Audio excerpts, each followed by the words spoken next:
Thanks for tuning in to Women Who Open Doors, a podcast dedicated to lifting the voices of incredible women in our communities who not only excel in their careers, but inspire us through their actions for others. Hi, I'm Julie Collins, owner and coach of Not Magic, and it's my honor to help share the stories of these remarkable women. So without further ado, welcome to Women Who Open Doors. Well, hello. Welcome to Women Who Open Doors. I'm really excited today to welcome a new guest to our podcast, Kelley Kempel. Hi, Kelley. Hi, Julie. Thanks for having me. Yeah, thanks for joining us. Let me share with our listeners a little bit about you, Kelley, first, just to give them context. So Kelley Kempel graduated from Rochester Institute with a BFA in graphic design and went on to work as a packaging designer at Dick's Sporting Goods. From there, she moved to Kohl's to lead the brand packaging team. Now, in May of 2020, during the pandemic, Kelley began her entrepreneurial journey by first creating Hidden Path Creative as a side hustle, but then left her corporate job to go all in last year to continue to support product-based businesses with packaging designs that genuinely represent their brand identity. And for over 20 years in retail, Kelley has created branding and packaging designs for iconic brands like the Food Network, Nine West, Lauren Conrad, and Vera Wang. So super excited to have you here with us today, Kelley. So again, thanks for joining us. Oh, of course. I'm really excited to chat today. Yeah. We love to talk brand identities and such. So, plus you're a very special friend to our Not Magic team here. So we're really excited to have you. You know, I wanted to start off first.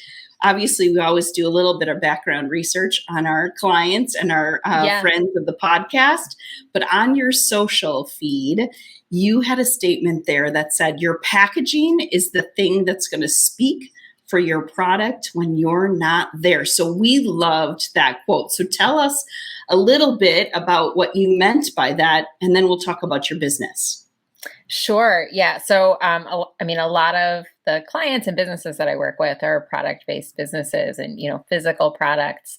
And when somebody buys a product, a lot of what influences that purchase decision is that product packaging. Somebody walks into a store, a lot of stores nowadays don't have sales associates that are helping you at every turn. If you own your own product-based business, you might be a maker at a fair, at a maker's market, but as you start to grow, you're not going to be at every place where a customer is buying your product. So you want to make sure that that packaging that displays your product is telling the story. Like those things that you verbally want to tell a customer when they, come into your booth or when you share your product with them. You want to make sure your packaging is telling and showing those things because ultimately your business is going to grow beyond you. And the packaging can help tell that story when you're not there. It's like having a personality, right? It is. Like we think of our salespeople and our employees as the personality behind our brand, but you're right. It's really about how your product is displayed. Yes.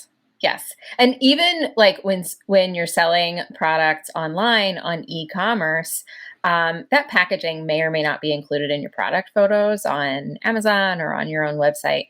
But when somebody gets that product into their home, when it shows up on their doorstep, the packaging is still with the product. So even if it's not the sales vehicle in store, if it's the vehicle that delivers the product, that's also going to represent you and your business when you're not there.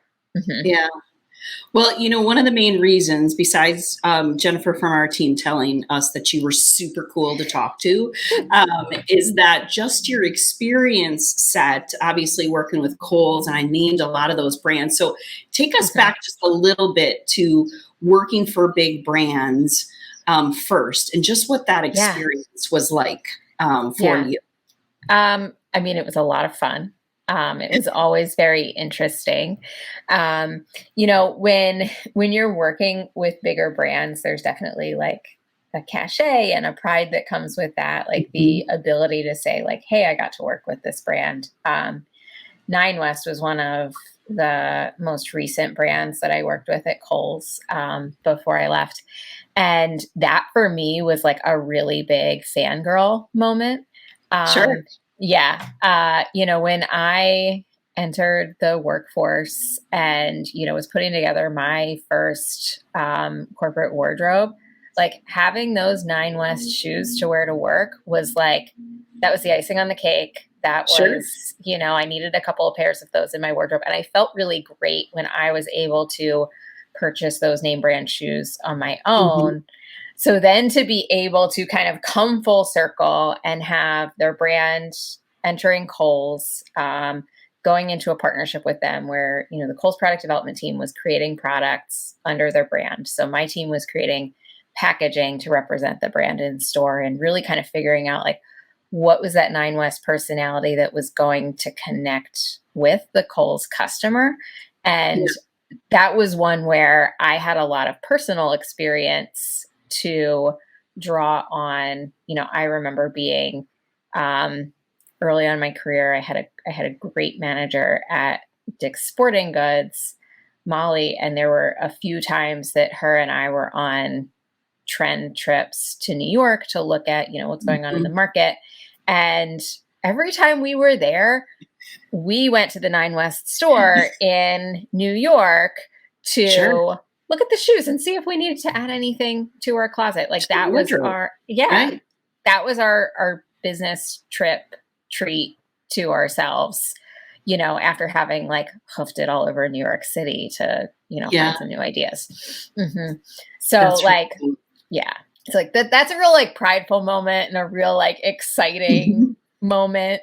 But it was also really interesting at Kohl's working with those big brands because then you wind up having a lot of stakeholders. So from a creativity standpoint, it could seem like it's pretty constrained, but it's also really interesting. Like, how do you work within those constraints? How do you deliver something that meets the Food Network brand guidelines and their vision of their brand, but also communicates all of the features of the cookware product you're trying to sell and looks really great in store.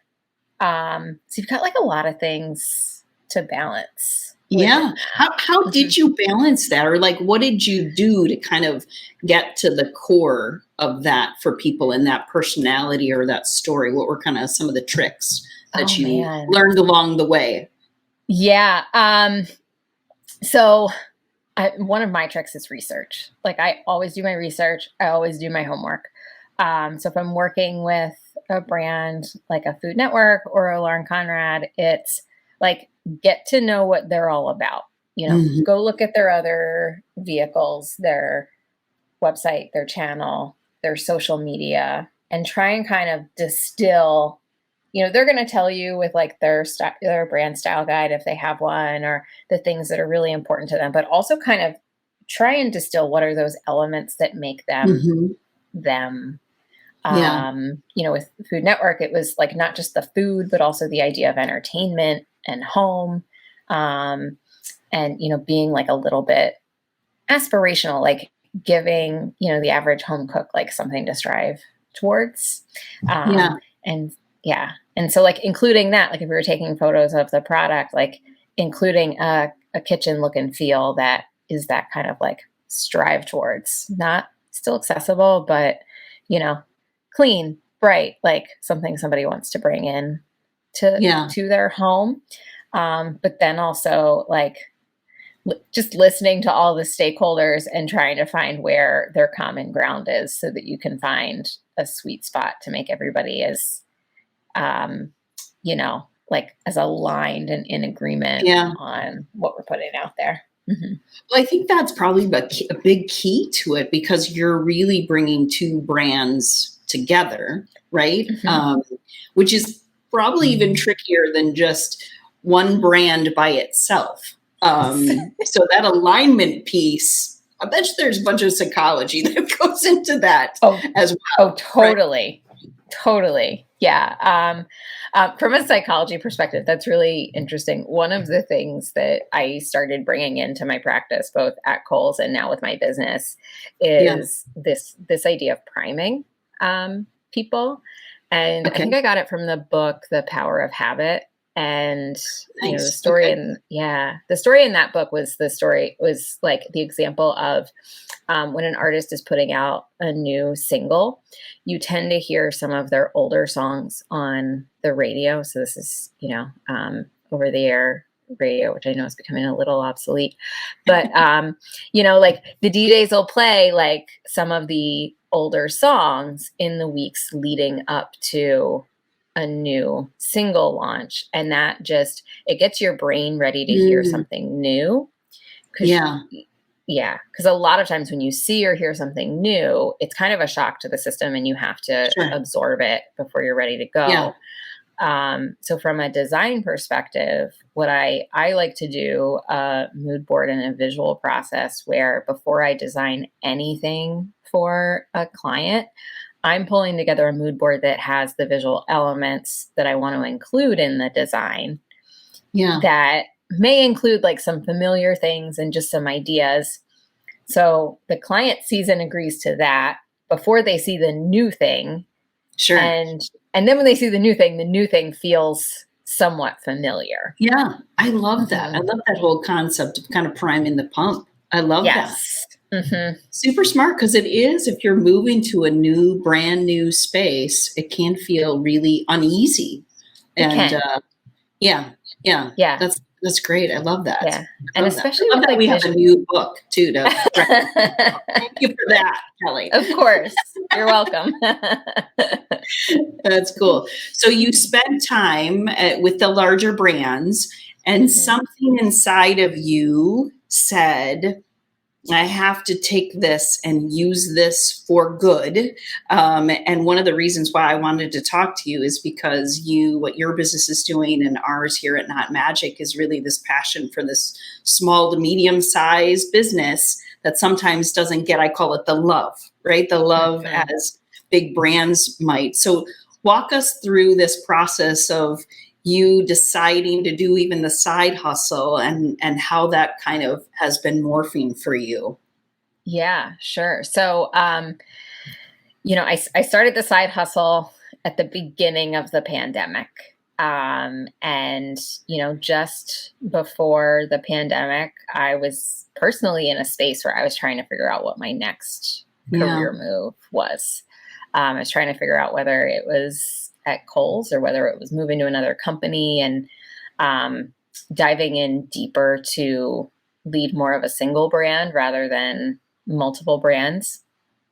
And, you know, and I would say that I was like actively trying to figure that out. And then all of a sudden the Mhm. world stopped.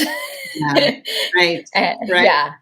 And so with that, I was kind of like, okay, I'm stuck and I don't want to be stuck. And so what can I do about it? And also at the same time, you know, it was kind of scary not knowing what was going on. Um, and being at a retailer, you know, Kohl's had stores closed and Mhm. the work was kind of slowing down. And that was really uncertain, you know, Mhm. when were stores going to open back up? What was that going to look like? So, you know, the type A person in me that's like, okay, how can I take this into my own hands? Right. Control it myself, Yes. right? I know a person like that. Mhm. Yeah. Hmm. Mhm. So, you know, what can I do to take control of this? So, I went online to a couple freelance job boards and picked up a couple freelance projects, thinking Yeah. like, you know, I need a little bit of a backup plan here. Yeah. Um, and, you know, I got the first one pretty quick with a skincare company called August and Monroe. They're still a client Mhm. today. They're fantastic. And I did one project with them, and then I picked up a second project, and I was like, wait, kind of great. I Yeah. like, I knew that there were these small and medium sized businesses, these startup product businesses that need good packaging. Like I knew Mhm. that was out there. Wait, I'm actually figuring out a way to connect with them. Mhm. And it's really valuable for them. You know, I'm like, I'm just dabbling in this, and I'm already finding clients that have really unique and innovative products. And that was one of the things I was seeing in retail. Like, all the unique and innovative products are coming from small and medium-sized businesses because they have to be different to stand out. So yeah. After those first couple of projects, I was like, wait, what would this look like if I did this? So in a way, I kind of stumbled into it. I didn't walk into this thinking that I was going to start a business. In fact, for years, I had been adamant that I didn't want to start or own my own business. Here you are. Yep. Sometimes life's taking a different course. Famous last words. So yeah. So now that you're in that space, right? So you didn't ever really picture yourself being an entrepreneur, and now you're in it. So tell us about your experience being an entrepreneur, and maybe not the piece of the client aspect, right? But just what it is, what it feels like, maybe what surprised you along the way so far. Yeah. Well, first and foremost, I was totally surprised at how much of a fit this is for myself and my personality after having been so adamant for years that I didn't want to do it. And I think some of it was like the impression. Like, I grew up, growing up, my dad owned his own family business. I saw that he worked a ton.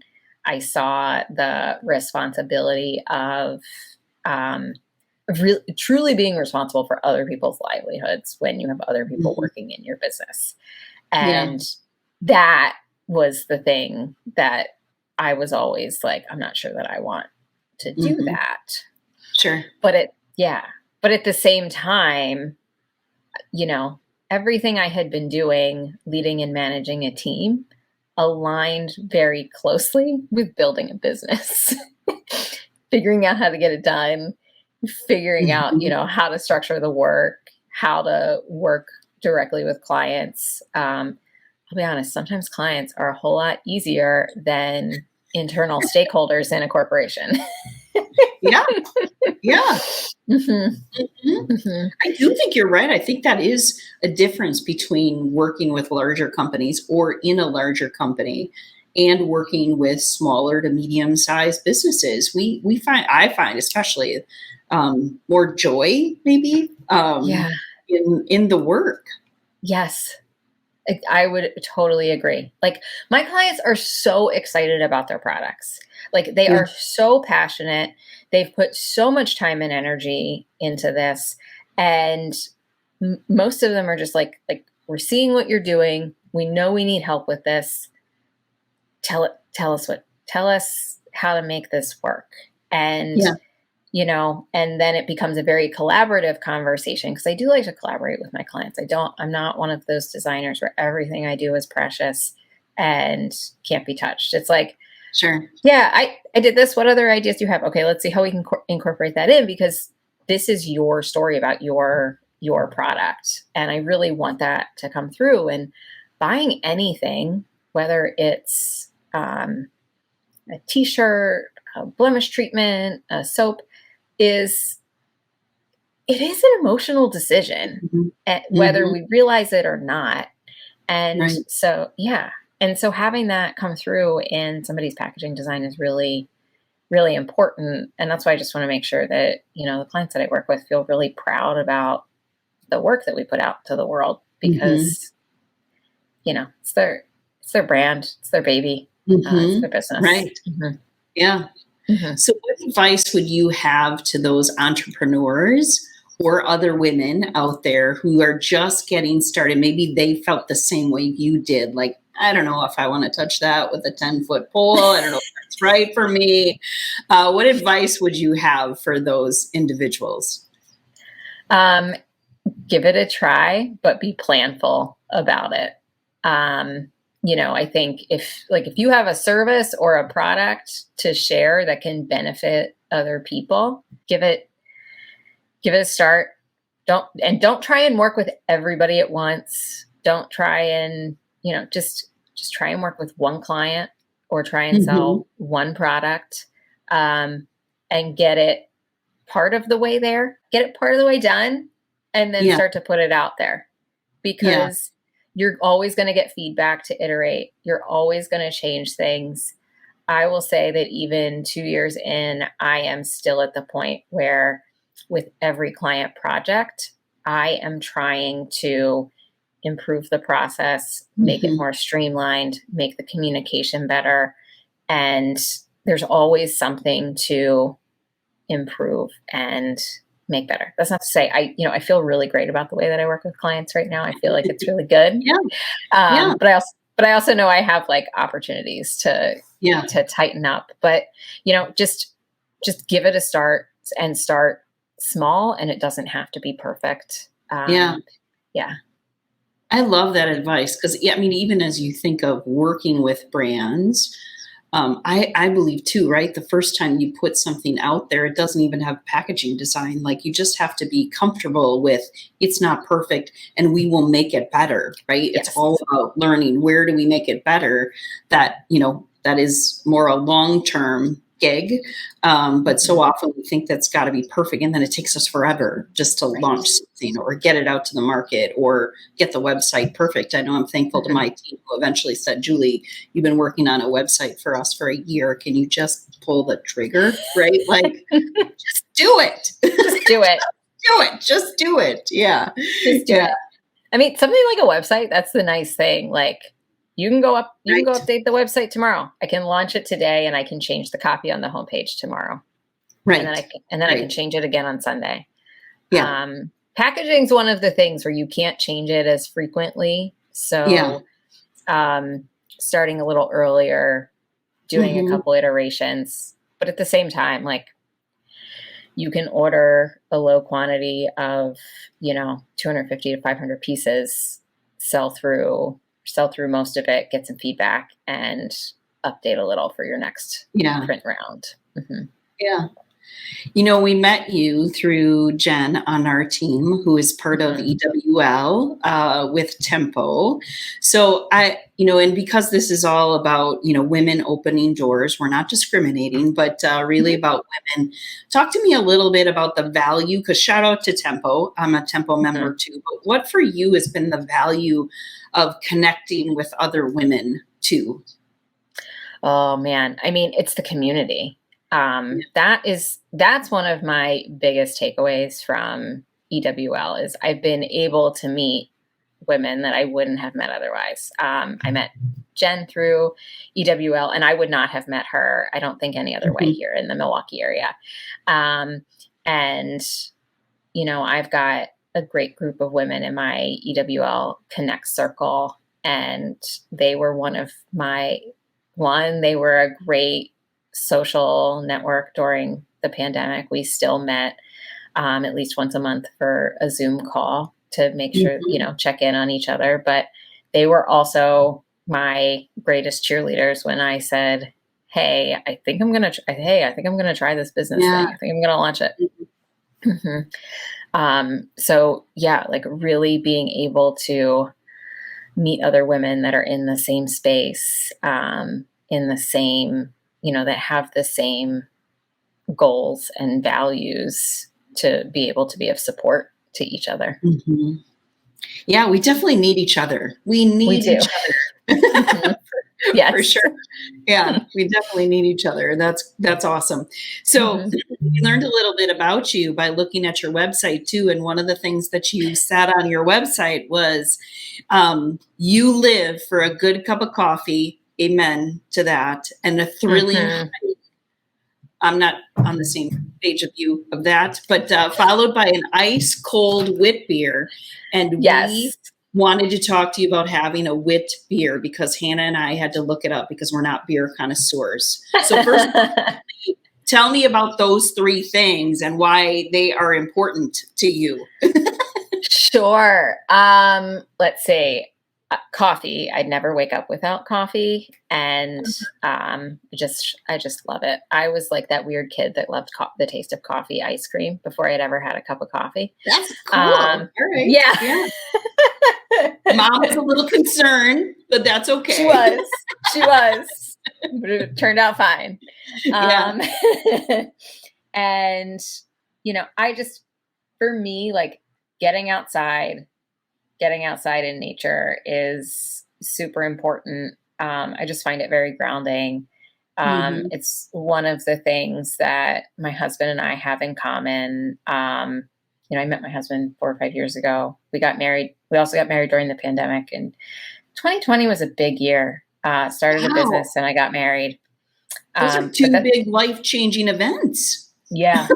hmm Wow. And Julie, I don't know if Jen told you this, but when my husband and I, we got engaged just before the pandemic hit, and we had wanted to elope anyway. Yeah. Okay. We're both Okay. a little introverted and wanted, a little bit more of like a private Sure. wedding and to do something different, and a little adventurous. So we actually connected with an adventure elopement photographer and took our camper and our dog out to the San Juan Mountains in Colorado and did a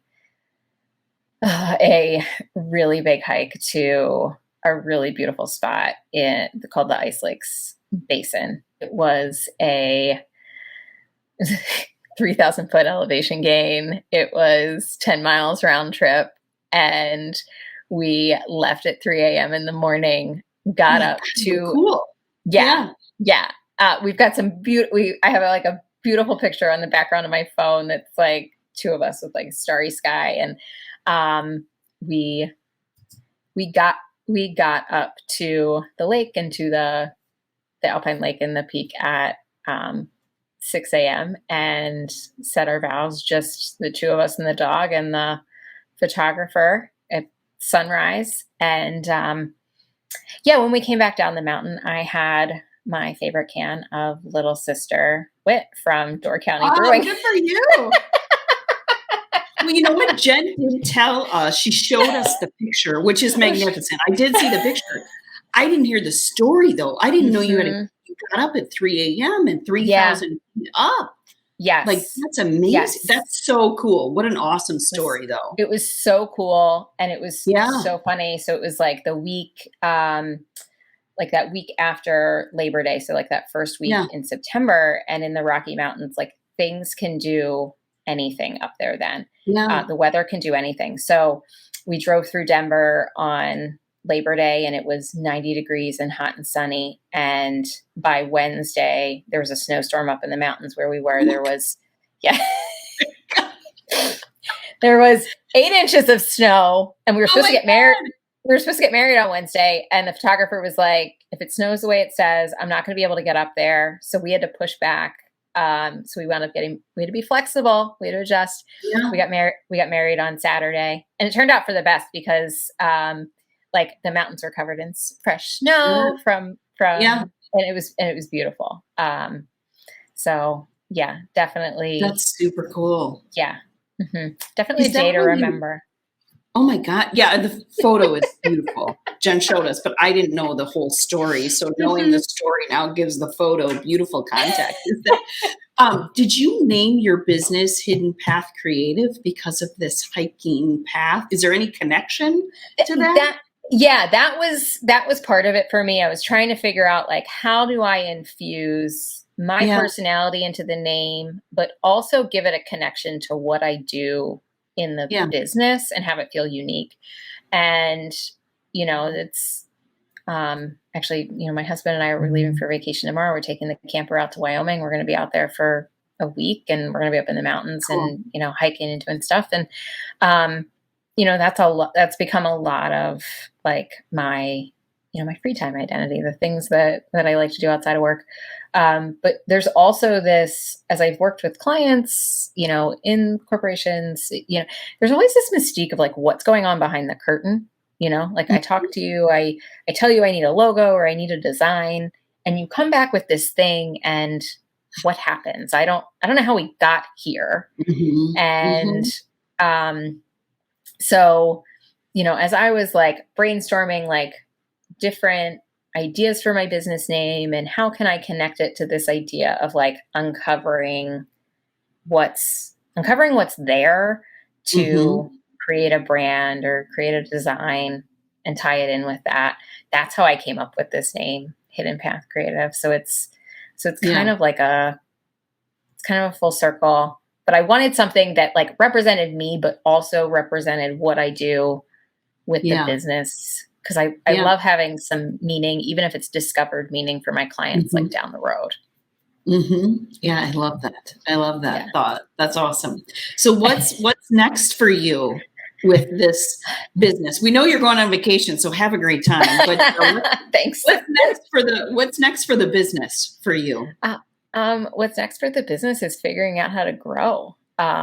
Figuring out the growth that feels right for me and for the business. I've been very lucky in that I've had like a variety of really great clients in a lot of different industries, and I'm at the point where I'm kind of maxed out as a solopreneur, and it's time to bring on a little support. So I'm starting to bring a couple contractors into the business on a project basis.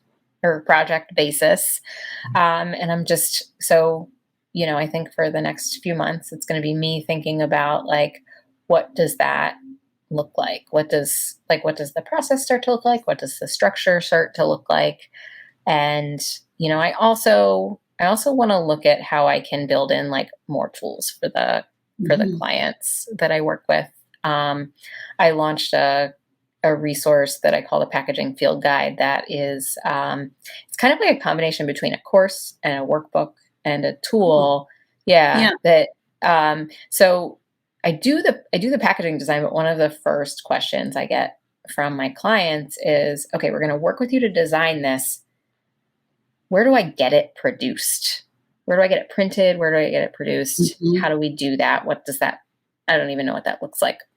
So that's what I built this tool to answer. I built this tool to answer those questions, to walk somebody through, okay, you have a product and you want to get it packaged. Here's a list of suppliers that I recommend. Here is a spreadsheet to collect. Yeah. Here's a spreadsheet to collect those quotes and compare, the different facets of print suppliers, whether that's price, time, quality, and then just, kind of a guide in terms of like, what are the things that are most important to your business when you're looking for a print supplier, because every business is different. Some people are going to be more keyed in on the printing quality. Some people are going to be more keyed in on where is somebody printing or how are they printing. So I just wanted to kind of answer that question for my clients. So I'd love to build in more things like that where I can be helping more product business owners. Yeah. Well, it goes to more of your why, like you talked about. Yeah. Too. It's definitely who you are. That's cool. Well, our time went super fast. I love talking to you.